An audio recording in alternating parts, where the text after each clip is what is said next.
വളരെ പ്രധാനപ്പെട്ട ഒരു കാര്യം പറയാൻ വേണ്ടി വന്നതാണ്. എനിക്ക് അത്യാവശ്യമായിട്ട് ഒരു 3500 രൂപ വേണം.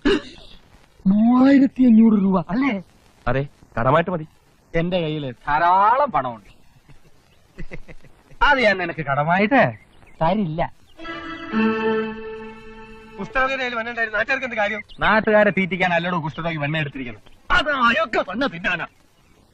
ഞാൻ എന്തുറപ്പുമേ നിനക്ക് കാശ് തരും? നീ അതെങ്ങനെ എനിക്ക് മടക്കി തരും? ആശാൻ അങ്ങനെ പറയരുത്. അമ്മയെ ഡിസ്ചാർജ് ചെയ്തിട്ട് വേണം എനിക്ക് തിരിച്ച് ജയിലിലോട്ട് പോകാൻ. 1 കൊല്ലം കൂടിയേ ജയിലിലുള്ളൂ.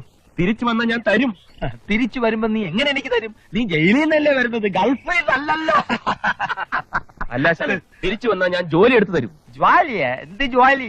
3500 രൂപ മോട്ടിക്കാൻ പറ്റിയ വീടൊന്നും നിന്റെ ഗ്രാമത്തിൽ ഇല്ലല്ലോ. അത് ഞാനൊരു വീട് കണ്ടു വെച്ചിട്ടുണ്ട്. അതേത് വീട്? ആശാന്റെ വീടോ മറ്റാണോ? കളിച്ച് കളിച്ച് ആശാന്റെ അടുക്കളയിൽ കയറി കളിച്ചു തുടങ്ങിയല്ലോടാ. എന്തോ